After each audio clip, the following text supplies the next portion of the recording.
Ok c'est le bordel, des MC à l'appel, articulés ils savent à peine, leurs lyrics finissent à la peine. C'est tentant, le bling bling assorti aux vêtements, mais viens pas rapper si derrière t'as pas tout l'équipement. C'est DONMASTA pour Nous sommes hip hop 1. Alors je me présente, je m'appelle Don Masta. Je suis pas un rappeur de Paris, je suis un rappeur de Nantes, 44. Mais quand je parle de moi, je donne mon matricule rappeur qui résume un peu mon parcours. C'est 44 66 92. Et Don Masta, en fait, c'est un parcours atypique. C'est un personnage que je me suis créé il y a bien longtemps, c'était au début des années 2000 je crois, où je suis passé de l'autre côté de la barrière et je me suis mis à rapper, où je me suis trouvé une identité avec le nom de Don qui était plus un prénom que le Don de la mafia, tu vois, rien à voir.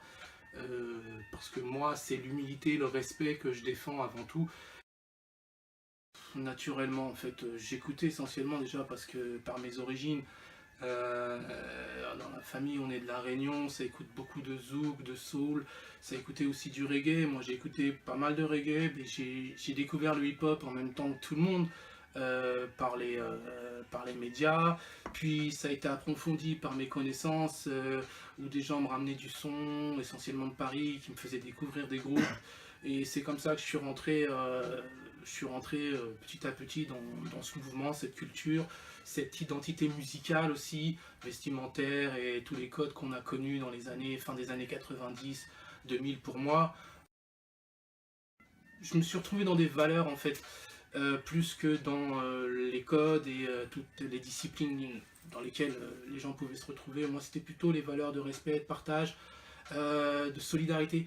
Moi je suis issu des milieux populaires où on a appris, un peu comme à la MacGyver, de partir de rien et de construire quelque chose.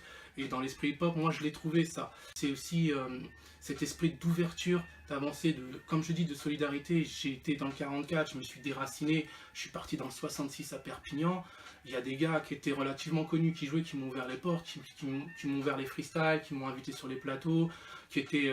voilà, j'ai trouvé des bons gars qui étaient dans cet esprit que moi, j'estime hip-hop. Ouais, c'est une culture, mais c'est bien plus que ça, parce que j'ai toujours estimé que même à partir du moment où on prenait le micro, ou qu'on écrivait un texte, on prenait parti.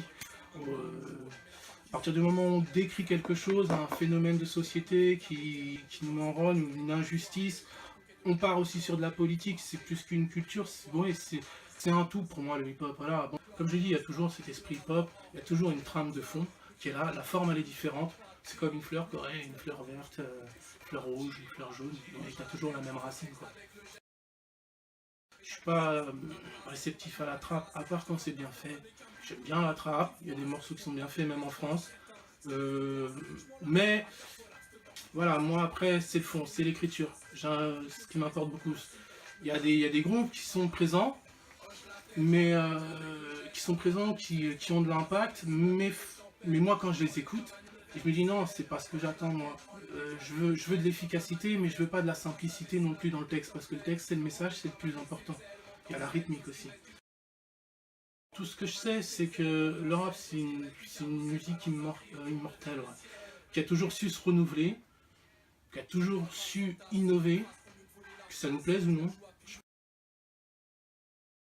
J'écoute un peu de rap indépendant, les collègues qui m'envoient des sons à droite et à gauche, des gars underground, j'écoute beaucoup.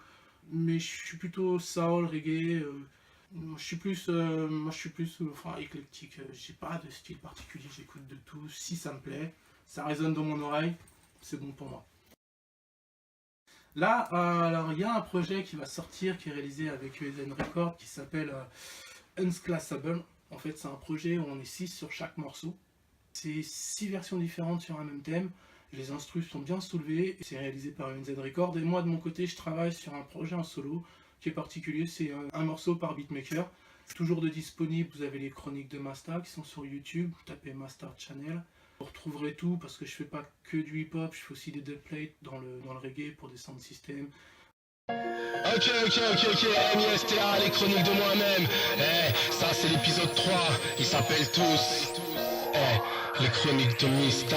Je reprends au début depuis le départ, les dés sont pipés. On va claquer des portes en faisant clinguer le jeu de clés. Ouais c'est vrai, des petits riens j'en fais un tout, j'ai mis un doute. Guette, on a tous faim mais pas tous le même bagou.